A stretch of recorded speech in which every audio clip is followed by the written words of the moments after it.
careful of those island boys. Little girl, use your head.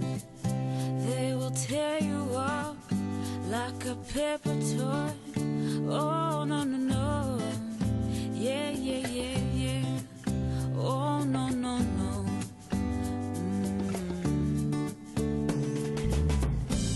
When they smile at you, darling, and wink, it's a lethal force that'll bring you down. Charmed to get you tipsy like a drink. Love drunk girls all over town. All right. Hi, I'm Amanda. And I'm Rumbi. Welcome to It's Layers. We're in a long-distance friendship that started 20 years ago when we were in high school. We'll be talking about all things life, love, family, anything and everything else under the sun. Delve deeper with us, because in life, you know, zvinemalayers. Upon layers. Layers. Welcome back. I don't know. Mace is really on your mind, huh? You know, I recently watched that Biggie documentary telling I have a story to tell or something like that on Netflix. Yeah. I'm waiting to see it, yeah. But Mace wasn't even in there. It's just because they played that. More money, more problems. Coming out. That's a Diddy movie. I'm coming! Dude. Bad boy. Bad boy. And watching that bad boy. I know did he like Squishy Pinza? He likes to put himself in. And I'm like, dude, you ain't even doing much. Let's go. Bad boy. Look at us. Okay, really, seriously. Oh my God, we just like had a huge segue about bad boy entertainment. Yeah, but those were like our jams. Yeah, they were jams. But it is a segue because today, you know, obviously Biggie is no longer with us. R.I.P. So today we're going to be talking about actually grief and heartbreak. You wouldn't have thought, I guess, from our intro because we are hype. No. Hype. Now let's go. Bad boy. Yeah, but yeah, this is actually not a happy episode. I think you almost have to you know, it's like comedians say they use laughter as like coping. You have to, you know, in life. You have to. So, yeah, man. Oh, gosh. And COVID brought a whole lot of pivotal moments, like you know, things that people usually take a while to deal with, maybe over time. Yeah. You know, you had death, you had people divorcing because they lockdown. You had disease. Of course, COVID itself is a virus. You had redundancies being offered. So people like leaving their jobs, they'd worked there for years and years, you know. So all of this was happening and it all comes under grief, right? Grief is of all facets of grief. 100%. What are your thoughts on this, Rumbi? COVID and... I think COVID added like that extra layer of it. It's like, you know, it amplified it. I don't know why, for some reason I'm thinking of an iceberg and you always see the tip, right? But underneath it's like a whole lot. And I feel like COVID is like that whole lot that you don't realize. It affects you so much more with COVID because it's like people have had to, you know, bury loved ones or not actually being able to be there to bury their loved ones because of or COVID. say bye. Or say goodbye. Or kind of having to just deal with not being laid off or not having a job, but not having your support system. You can't see your friends every day to be like, what do I do? You know, I remember times where I didn't have a job and literally my friend and I, we were both out of work and like applying for jobs. We would meet every other day, apply for jobs together, like for a couple of hours, and then just like eat and drink coffee and talk about like our frustrations. Like you don't have that luxury anymore for the most part. You know, divorce. My mom was telling me, like, especially in Zim, there's been a lot of issues of child abuse during COVID lockdown. divorce as a result. So it's just really made it feel like we're in a hot pot, like I just sitting in it. And too quick, like no time for recovery. At all. So yeah, and you, what do you think, Am? Like, what have you? I am with you. It's like the iceberg, and you think it's small, but it's actually bigger than it is. I mean, even in the beginning of COVID, they were saying, "Oh, it's just the flu. It's just a flu," So even the way we were approaching it was like that, And then it's like almost like to have the carpet or the rug just pulled up under you, and there's like a big gaping hole, and you just fall into it. Yeah. I mean, lockdown initially, people were like, "This is a blessing. Time to slow down. But I think when the death and the disease started ramping up, was like, when is this going to stop? And the spiral of all that, and like the security that we thought we had before. Like, I have never worried about living far from home because I've always thought within 24 hours, I'll hop on a plane and I'll be back. I'll hop on a plane no matter what happens to my family. Even when we go into finances, I'm sure we'll talk about this, having that kitty where you need to go home. That's the going home thing, and also having a husband who lives away from home as well. So it's like for both of us, we always have had that idea that any moment, any time. Because we never ever imagined a world with no travel. Never ever imagined. I think I saw a picture of all the planes like parked in the desert. And it was like, you never would have imagined that, know. So it's also been weird for people like you and me who live away from home, because it's like, when will you go back safely? It's just a lot of thoughts, like everywhere. There's no space to just breathe. Everything you think about, there's a COVID thought behind it. Jobs, you're like, am I actually secure in my job? Health, oh my gosh, will I get it? Relationships, are we spending too much time? Was this the right relationship for me? Now that I don't have all the fluff, all the stuff, when it's just you and me, are we good? So COVID just everything, that iceberg just came back out and toppled us over like the Titanic. We're all coming. We're just thrown off. 100%. So 100%. Grief has been hand in hand with what we've been feeling the last 2020, 2021. Yeah. And I feel like 2021 is just like amplified it, like the aftermath, like shady, but like it's really shady, like not like joke shady, but like it's really just like amplified it, like boom, like in your face, because we thought there would be more light, like hope in 2021, but now it's feeling like what's happening? So totally yeah. When was your first heartbreak, Rumbi? In life, in love, do you remember? I think in life, love, maybe. Not really. I don't know if I loved him. But when I was in... You're like, who's that guy? No, but like, because I was a kid, man. I had a really, really good friend. He was my best friend when we lived in Ghana. We were the tightest of, like, thick as thieves. And then, we obviously left, or he left first. I think his family left Ghana first before we left.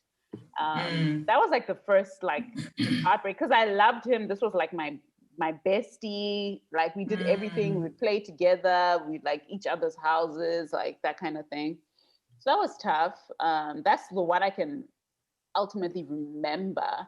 Then of course I've had a lot of like rejections, like people I liked, crushes. I think in episode 1 I told you all about how I liked this one guy. My friend and I both liked this one guy. And then he said he didn't like me because of my toenails. Don't ask me. Oh, like savage. Okay. So, I need to be checking out your toenails next time I see you.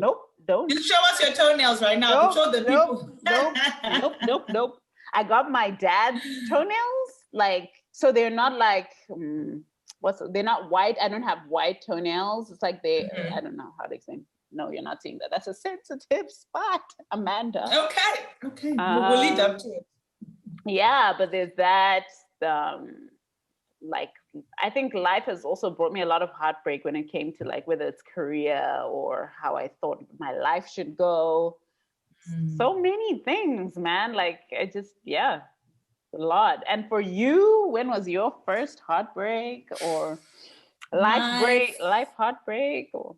My first heartbreak in life was probably like we moved around a lot when I was a kid, and I had my best friend who lived next door, Lorraine, and then we had to like move, and then I remember like we were driving off, and I was like, my face was plastered on the window of the car, and we're like waving to each other, like I just remember that feeling, like I'll never see her again, you know, like. And it's because you're dramatic, right? You're like, and of course we've seen each other since, and I've actually moved back there, so then I didn't see her again. But just that initial, like, oh my God, and we'll write each other letters, but you kind of knew that it's not gonna happen. So yeah, that was my first. I think I was like 7. And I remember just thinking, oh my God, you know. So that was really, and in love, it was in primary school. I loved this boy, and I thought he was like, I would be blasting out names here, but maybe he's married with kids. I don't know. I mean, you're married too, girl. I'll keep the name on the low. But like, I was so in love with him. I thought perfection just oozed from him. And then he didn't love me because I was too tall for him. Oh my gosh. He's like, you're too tall. And I remember just being so self-conscious because I'd never ever had looked at my height. And I was tall, like, that most was in junior school and in high school, and probably still today, sometimes in a lot of time. But like, I just remember that was the first time I ever felt not enough. Like, you know, I had this confidence from before that, you know, someone likes me, I like them. But that was the first time, my first rejection, I guess. And it really hit home. And also in front of other people. So like, you're not only dealing with it by yourself, but then you also like... Exactly. And everyone knows you like him because you've been saying he's perfect. And then like all of a sudden you don't like him because he's hated on you. Savage. But yeah, oh my God, it was raw. Yeah, it's tough. I totally get that. Oh my goodness. Yeah. Goodness. Scarred. What? Scar you, bruh. We be scarred. They do scar you. What does grief mean to you? As you laugh and ask me that question. Or heartbreak. I think grief is losing someone or something that was of great importance in your life. Sometimes you don't know how your life can be without that person, that opportunity, that thing, and so it's trying to, what's the word? Not reconfigure, but trying to understand how you're supposed to keep going in light of not having this, or this thing not having worked out the way you expected. And so it's also about mourning the loss of this thing, the idea of this person, or the life that could have been. You know what I mean? So it's like this, you're trying to understand, and you're trying to, there's a word that I'm not getting, but like you're trying to bridge that gap of like, this is what it was supposed to be, this is what it is, this doesn't make sense. And your mind is like trying, there's a short fuse, and you're trying to like fix it, if that makes sense. So that's grief. I think for me, it's definitely loss. It's a feeling of like something has been taken away, and is often feels of course irreplaceable or unjust or unfair, or we don't understand. And for you, what does grief? I think it's exactly as you've said.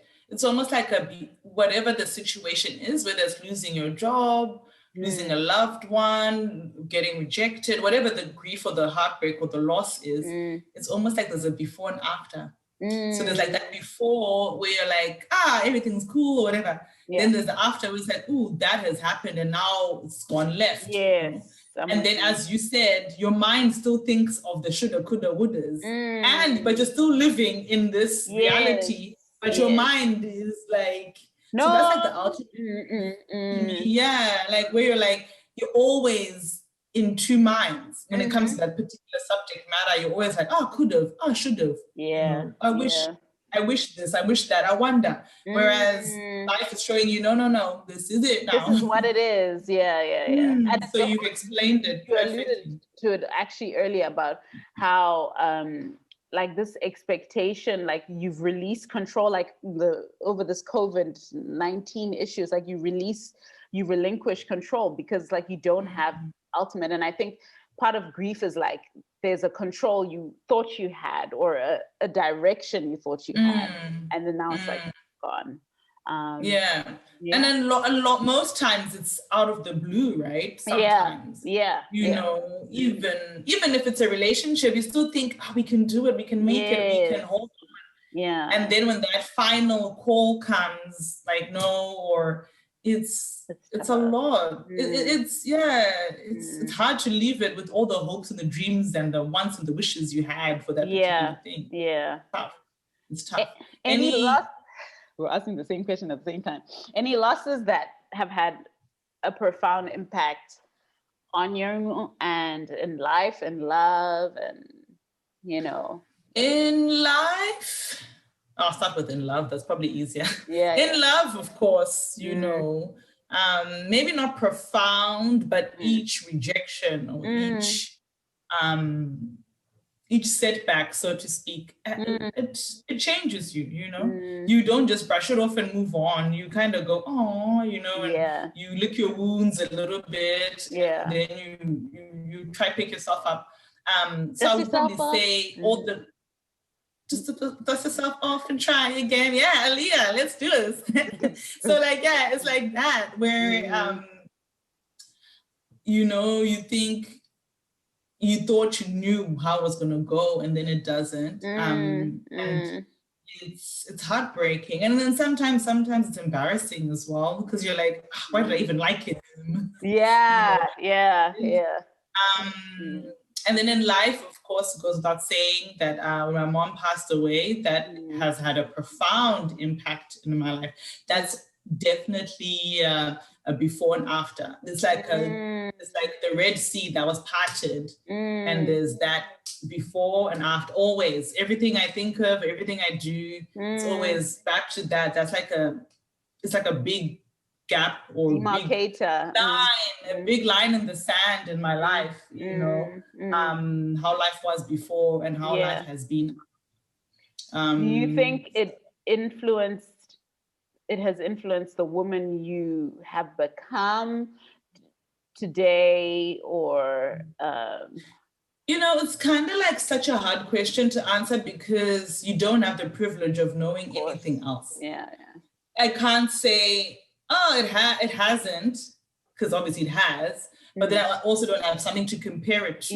I don't have Amanda, the one who would have grown up with her mom, the one who would have had a mom now annoying her, you know. I don't have that. So I almost like, of course, the answer is yes, it would do. But I also don't have a comparison for it.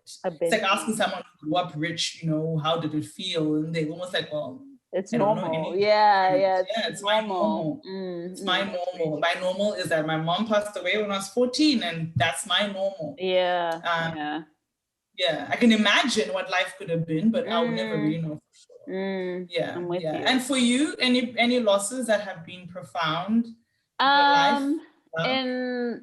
In love, same thing. Like you, like it's weird, you know. Sometimes the trivial little like heartbreaks that we had when we were young, with the guy didn't choose you or your crush didn't like you back, it has an impact, a profound impact on you in the subtleties, and you know. But it's definitely impacted me. But I think too, it also showed me that I didn't want to ever feel or doubt if someone loved me or not. And that would be like my, you know, like when it came to, you know, being in a relationship. So absolutely.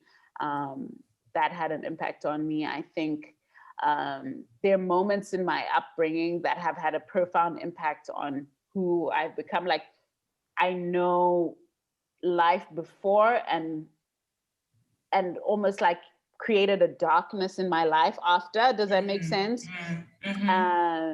And created a level of like, this world is not safe, this world is not home, this world, do you get what I mean? And I have those moments that I can distinctly remember that impacted me, and that's in life, and kind of having to grow out of that, and trying, as you grow up, trying to, you know, develop out of that. And I think too, you know, I've lost people in life, you know, close relatives, as we all have. And it really makes you think twice about life every time, right? You're always like, oh, you know, like, yeah, don't take life for granted, but like the closer it is, the more deeply you feel it. And, you know, it feels really, really unfair. And I feel like this year, 2021, just came guns blazing in that way. It was ruthless. And has just really hit, you know, at least it's hit me in the face that like, anybody is game at this point in life. Like, we've always known it, but like, I think COVID has just become that much more like apparent, even if it's not been death due to COVID, it's just hits differently. Like, it's just hits differently.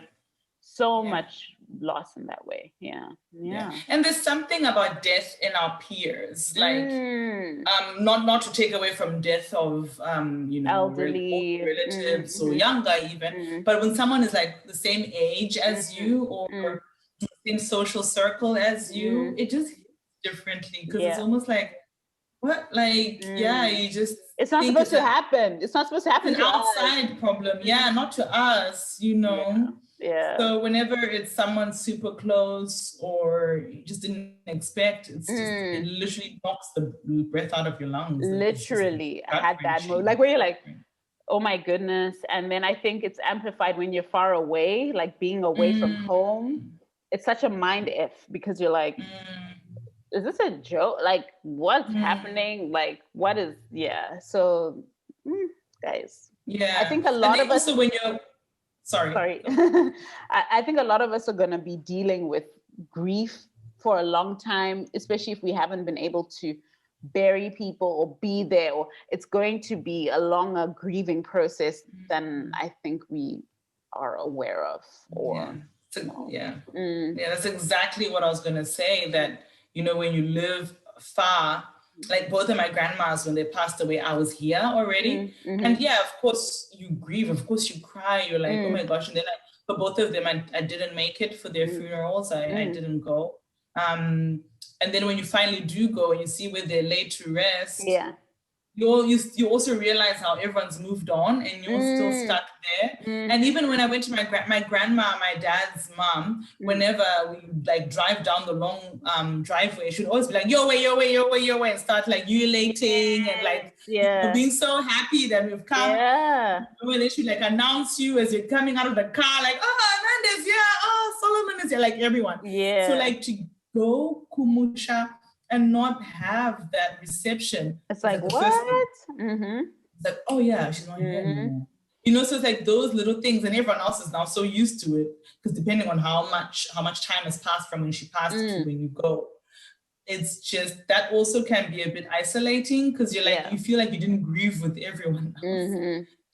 It's such a weird thing. How do you think you handled rejection in love when you're in primary, high school, uni, 20s, 30s? Primary school, I just cried.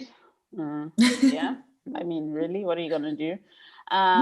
Internalized it as a flaw on my part, if that makes sense.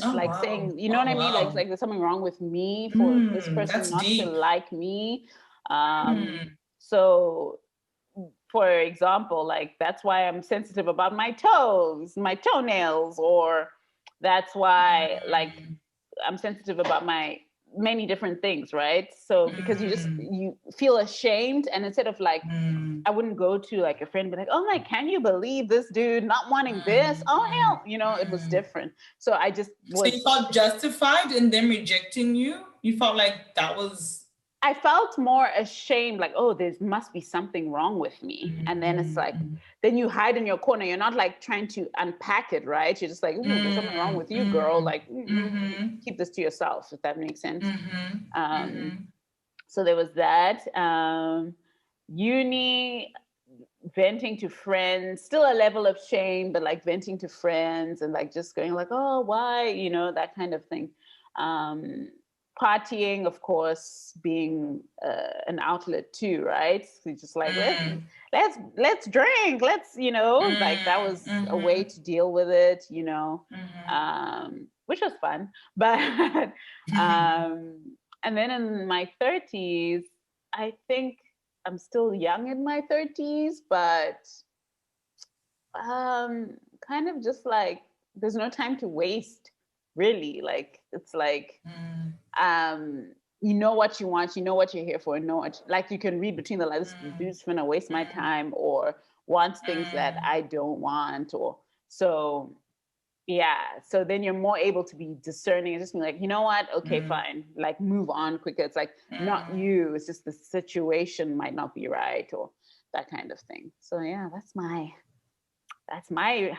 dealing. That's how I dealt with it. And yourself, how have you dealt with it? Primary, I would say probably for me, if I liked a boy, I would usually just make him my friend, which doesn't really work. Yeah. So then we were just friend zone.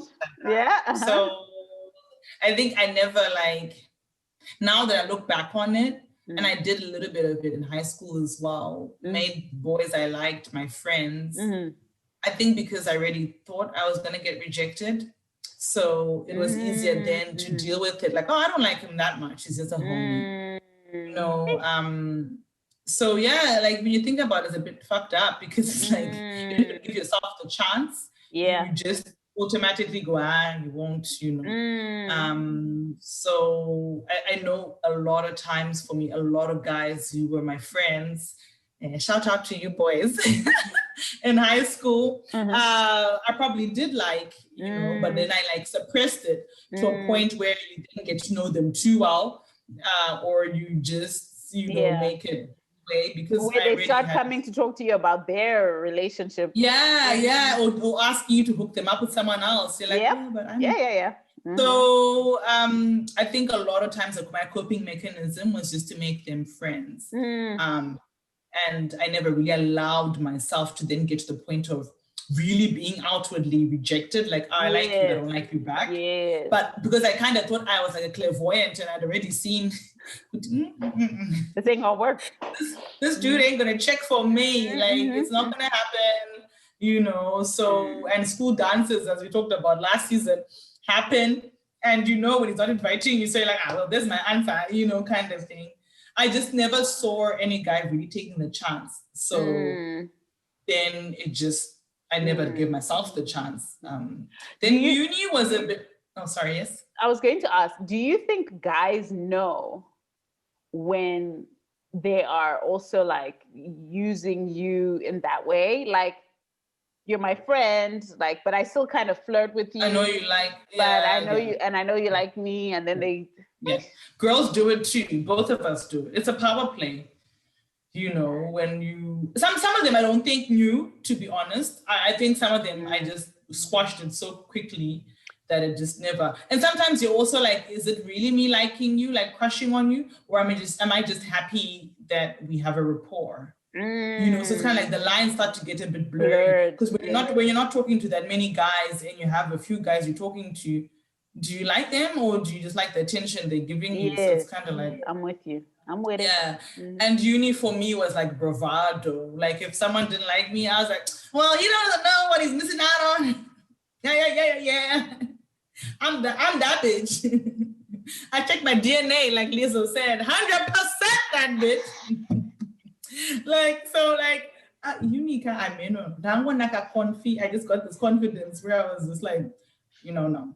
And I think that was also being in a different space. It allowed me to, which I suppose in some ways I'm grateful I didn't go to like a place where there's lots of Zimbabweans for uni, because maybe it wouldn't have let me have this identity. And when I came to Australia, I could kind of morph this identity of who I really wanted to be and who I am. So I'm with you. And so uni was just definitely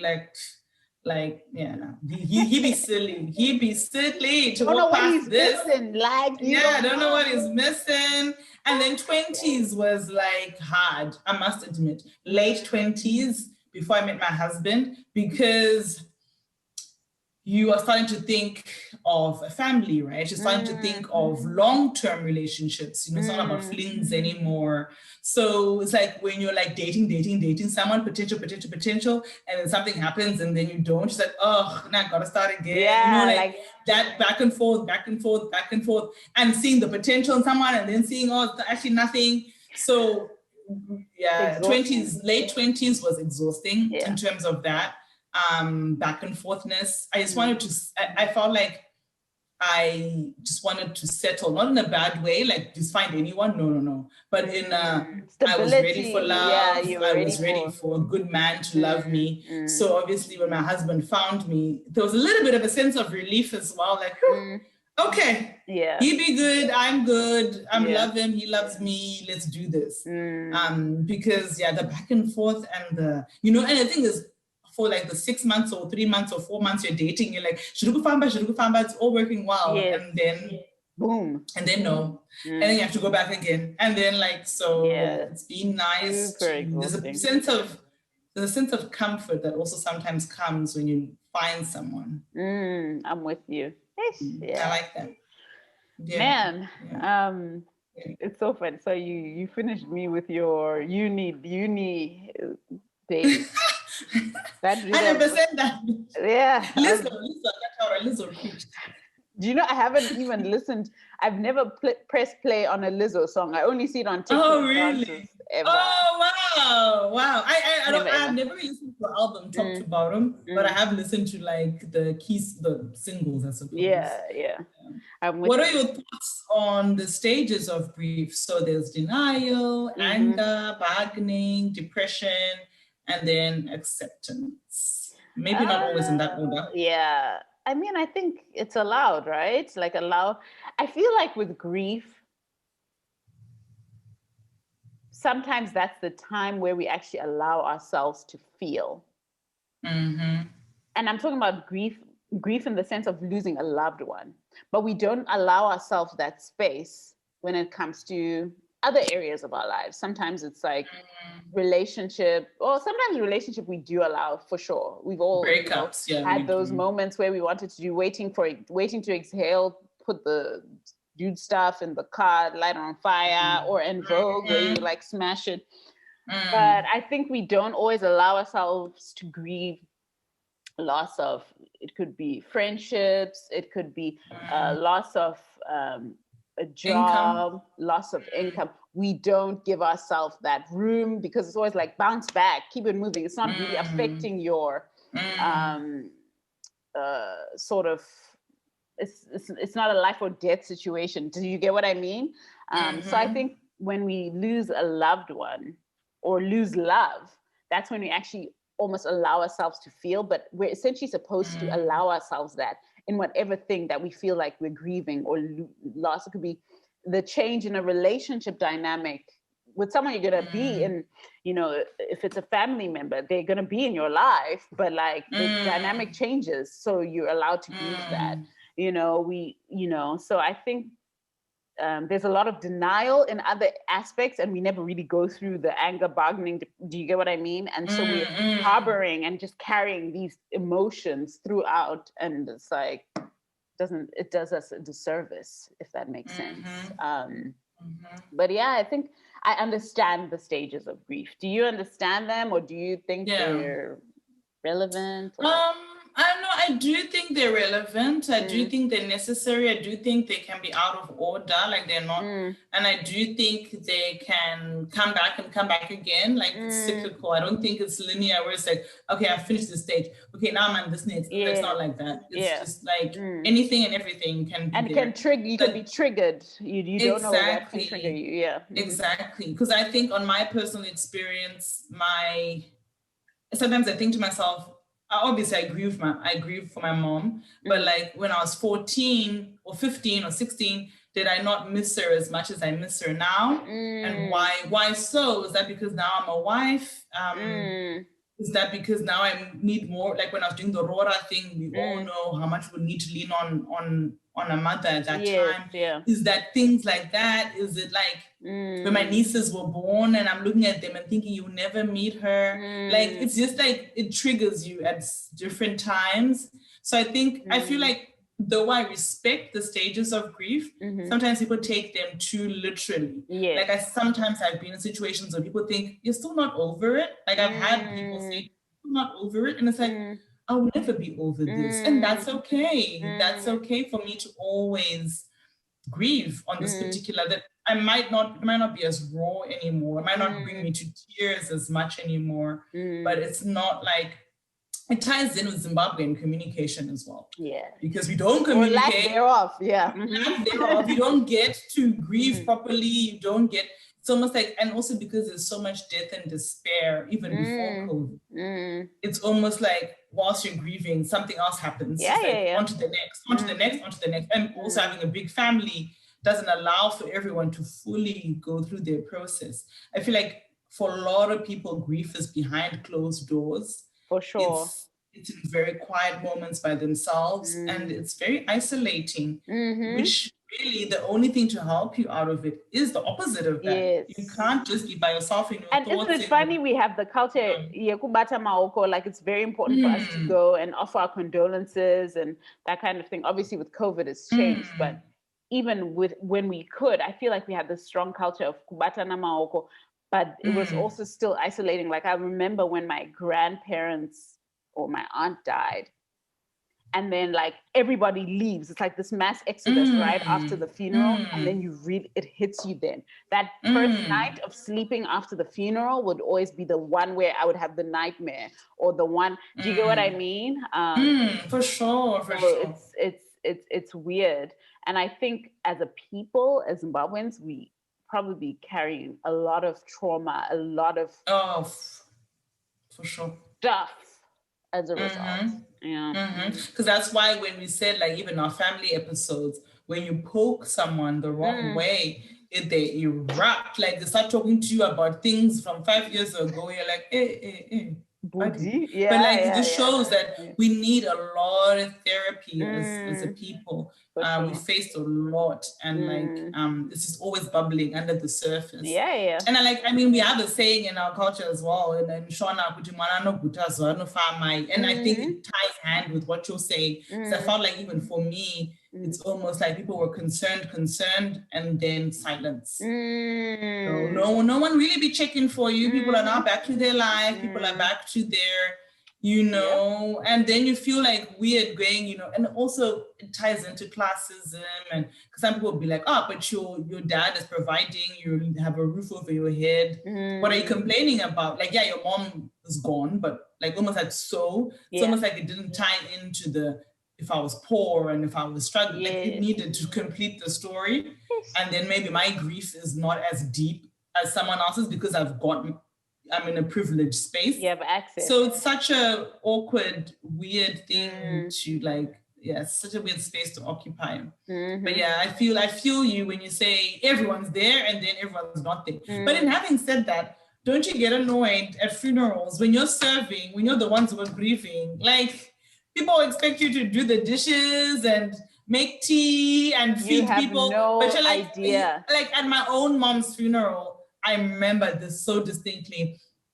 Like I had to wash some person's hands so that they can eat or whatever. And one of my other uncles was like, Imi, manafiro, like, why are you sending this child to come and do this, But they're like, all my aunts are looking at him and at me like, what's wrong? What's the problem? People need to eat.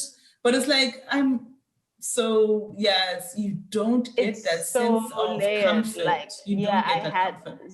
You know, similar situations when my grandpa, my granddad, where it's like you're just out there in the kitchen laboring, and then only at night. Then I'll never forget this one night, and then like we're now like so exhausted because we've been feeding, serving, cooking, whatever we had been doing. And then as cousins, we just went to look for a room so we could just like rest, you know, and then being like told, you're sleeping, you're not supposed to sleep, like, come on. And I'm just, it's a lot. Like the expectations during grief are a lot. And also expectations of what it is to grieve. Like, you know, we come from a culture where you hear someone crying from the gate or down the road and like screaming. And then when they get and you don't know them. You don't know them. They ain't got tears in their eyes, but they've been screaming, you know, and then throw themselves to the ground. And then the next second, they're just like kikiing and laughing. And then I once had a situation where my aunt died, and she was like my closest aunt, my mom's young sister. And she like, we loved her. Like, and she raised us. She took care of us. Like when my parents were away, this one, like so many funny like, you know, someone who just has like a special place in your heart. And then this one cousin came to us and was like, like, you guys aren't crying. We haven't seen you cry yet. And I just remember being like, what in the actual is this? You know, being policed on how to grieve. You know, I was overwhelmed. I, you know, found out when we were at boarding school and had to come home. You get there, there are a lot of people around, and you're just being sent back and forth, do this, do X, do Y, do Z. It's overwhelming. And like I said, for me, it would always hit like when everyone was gone. And then it just like hits home when I'm just chilling with like my immediate family or cousins that are, you know, close, and we're just talking. Yeah. So, it's frustrating. It's such a layered space, because even for me, I have the exact same scenario as you. My mom's younger sister, she was diabetic, so then she obviously went into a diabetic coma and didn't come out of it. Collapsed at home, no one found her. And then my dad actually, because they used to work around the same area, and my dad was like, I didn't see her at lunch. Like, we always kind of meet at lunch at Belgravia shops. And then 2nd Street Extension, actually. Then he went to a house, apartment, and then we found her.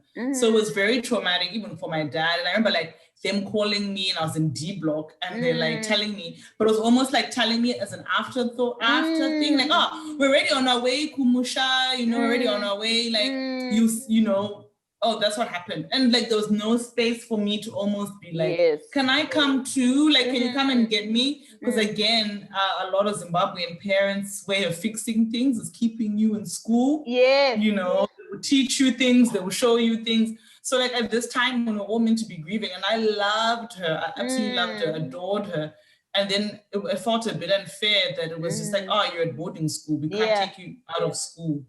But it was like, huh? So it's wild. And I remember I had called her like randomly, just like, oh, let me call like to catch up. Then it was like Cece answered the phone, and she's like, I'm like, oh, Mama report, is mom there?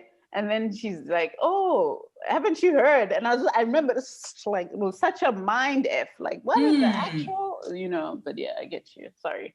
It's almost like they decide for you that you're too young for it, or, you know, but it's like you also need to grieve if you've had a relationship with this person. So it's a lot at home. It's a lot. Yeah, zvinemalayers. Yeah. But how do you? What gives?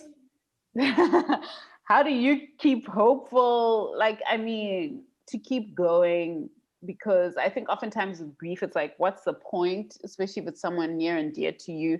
Like, how do you keep going? What gives you hope? Like, I wish this is like if anyone has the answer, listeners, please tell us. Because I wish there was like a one-size-fits-all answer, or like, because literally sometimes I guess if you're Christian or spiritual, it's that hope that you see them again, you know. If you're not, it's just the hope that everything will be okay, you know.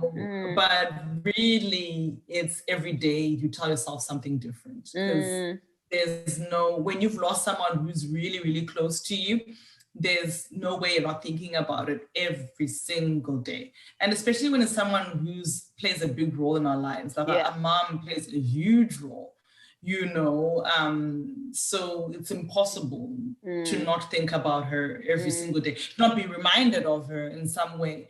You know, people at work would be like, oh, my mom's annoying me, or oh, my mom baked me these goodies, or oh, now mom's taking care of the kids. Oh, like there's always constant. Mother's Day is huge, especially in our society where like there's a lot of strong single mothers, and it's celebrated to be a strong woman. You definitely feel it all the time that there's that missing void there, that can never be filled. You know, even if your parents remarry, even if you like your step parents or whatever, it's never the same as your actual own mother. Not the same person. Not the same person. And especially if you did get to experience them. And I'm sure people who are adopted or people who maybe even lost their mother younger than me, you always have that yearning, like, oh, you know, I wonder.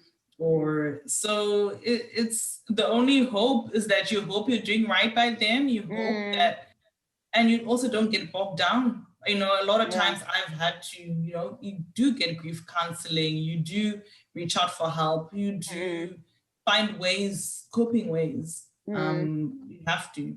You have to. Yeah. And for you? I have another question, but okay, I'll save it. Oh, sorry.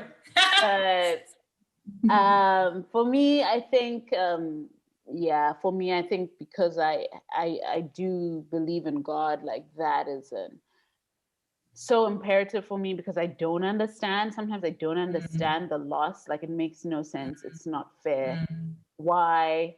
It's not supposed to happen like this. A lot of feelings around that. So I have to trust and say, ish, no, like the bigger picture. You know, and also that ultimately we're all going to have that same ending. We're all going to die. It's like, what have you done with your life when you're on your deathbed? Like, will you be happy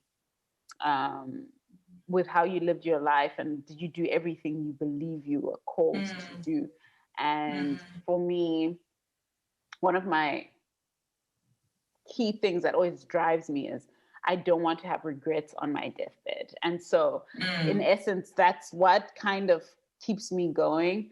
But it's hard as ever sometimes to keep going, especially, you know, not only in the form of grief or loss in terms of loved ones, but in life. I think I've grieved a lot to do with what I expected my life to be or how I expect my life to go, or, you know, in that sense.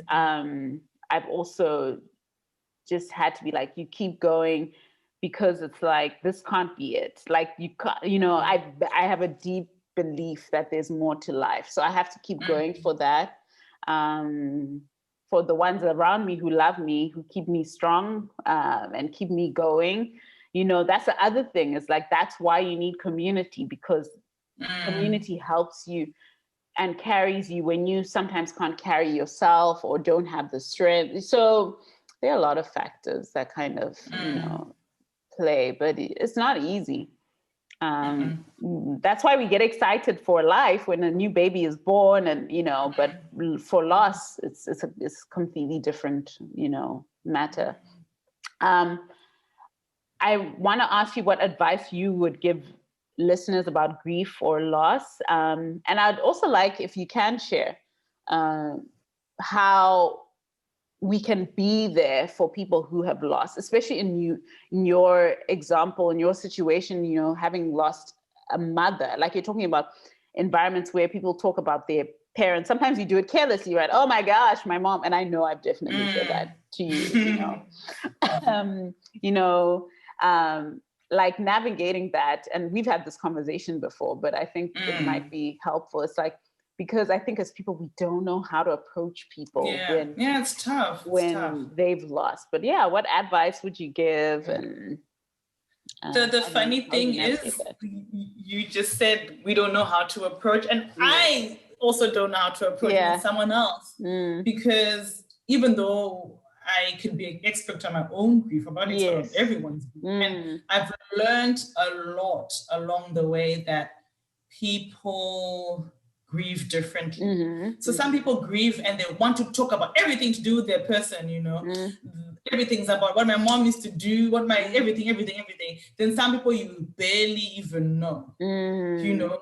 You actually told you like, oh wow, I never even knew, because they just never even go there. Then there's some people who do a bit of both, you know. So it's almost like, if it's a friend or a loved one, like your partner or something, you need to hone in on what it is for them, where they're at, but also give them space to realize that they might not, or one day they might just wake up and all they want to do is talk about them. Or one day they might wake up and they don't want to talk about that. So almost always the saying that keeps coming to mind is hold the space. Be okay. It's sticky, it's awkward, but hold it for them so they can unfurl in whatever way they want to. You know, if they want to show you their mom's favorite recipe, if they want to just chat about a funny story that they got reminded of. Because a lot of times, even when you go like grief counseling, and I'm reading this book currently called Motherless Daughters. One of the things they talk about is that they love hearing other people mention memories and names, especially as time goes by. Like for me, I just had an uncle who passed away probably a year or two ago. And I said to myself when he passed away, I loved him more, especially because he always shared stories about my mom still. You know, she died in 2002.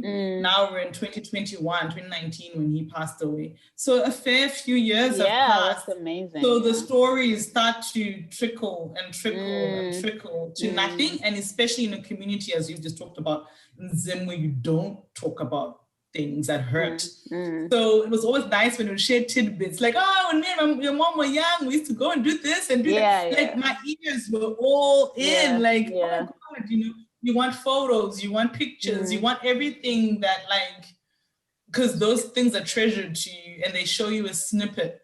I mean, another part of it, they say with, is you idolize the person, you know, when you're young, especially, they become this perfect parent, but obviously they have their flaws. So I think the best way, even in situations when you don't know the person, is just to hold the space. So if you say, oh, what does your mom do? And then I say, oh, actually, my mom passed away.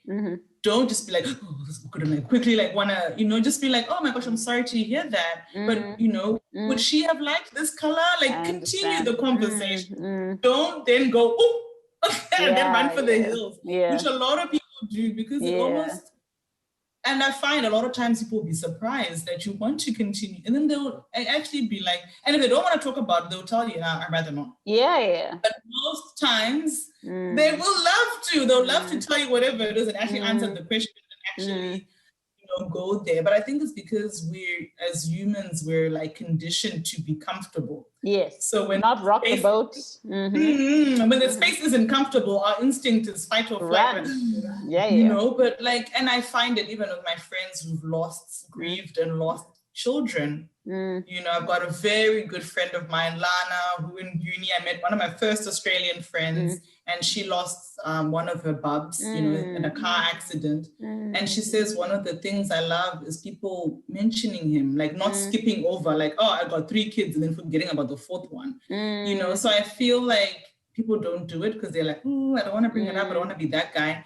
But actually being the one who's bringing it up, for most people, is cathartic. I was going to say, it must be cathartic to get the time, to just talk about the memories and share, and even if it's the 20th time you've heard the story, let them share it. You know, they don't have lots of stories, so that one story they have is it. So let them have their moment. It's fine. It's I'm with really you. Okay. That's really it's beautiful. Thank you for sharing that, because it's. And I think asking, you know, and I remember, okay, now I'm giving my own advice, but like for some, if there's someone who's lost somebody, I think sometimes it's okay to ask, how can I be there for you? Or how can I, you know, share the space, you know, with, because it is uncomfortable. It's not easy, because you don't want to bring up the pain for the person. I think that's why people are scared to ask. But I think it's also just being honest, like, you know, this is a very difficult space. And I know your mother or whoever held a special place in your life. How can I be there for you?